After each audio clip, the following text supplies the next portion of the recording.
আসসালামু আলাইকুম। কেমন আছেন আমার ভাই ও বোনেরা? এই গরমের মধ্যে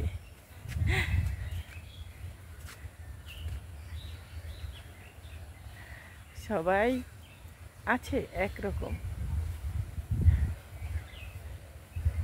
দেখেন গাছের পাতাগুলো কি সুন্দর, সকালবেলার বাতাসগুলো এত সুন্দর।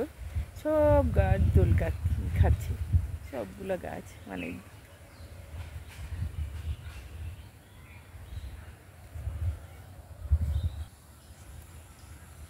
রোদ্রের কারণে অনেক লেবু ঝরে গেছে, অনেক।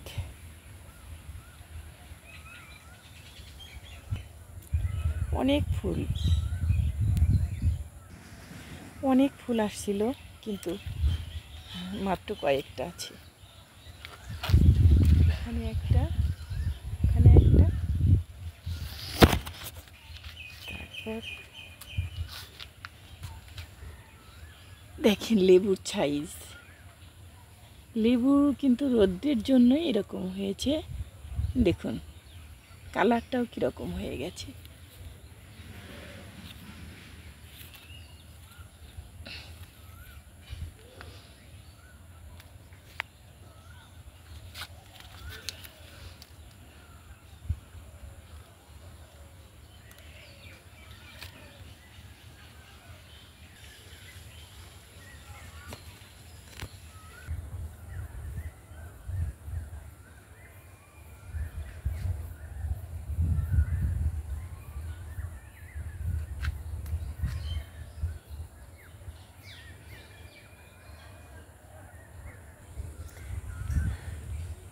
জমির ধানগুলো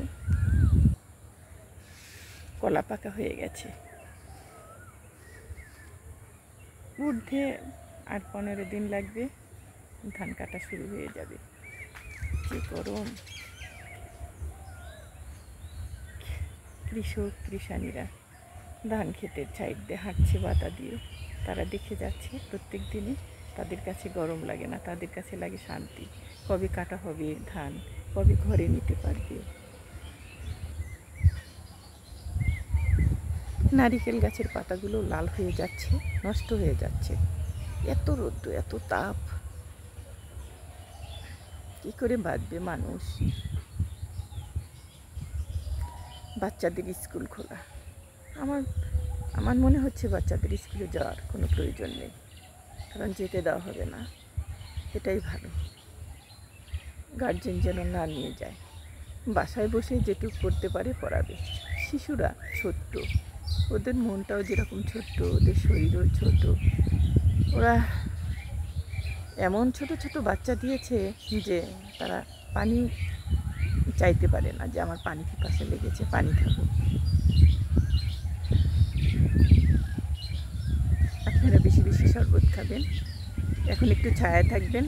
যখন ধান কাটা শুরু হবে তখন তো শুধু রোদে থাকতে হবে। আপনাদের কাজ আর কাজ, ধান নেওয়া, রান্না করা, কামলাদের খাওয়া দাওয়া, বাচ্চাদের স্কুলে পাঠানো, তাদের পরীক্ষা আসবে, তাদের পড়াশোনা, কত চাপ আপনাদের। আপনারা অনেক কিছু সহ্য করেন, যা ভাইয়ারা করে না, আপুরা। আপনারা ভালো থাকবেন, সুন্দর থাকবেন। অনেক কথা বললাম, অনেক কথা শেয়ার করলাম। হ্যাঁ, যদি কমেন্ট করেন তাহলে ভালো লাগবে। আল্লাহ হাফেজ।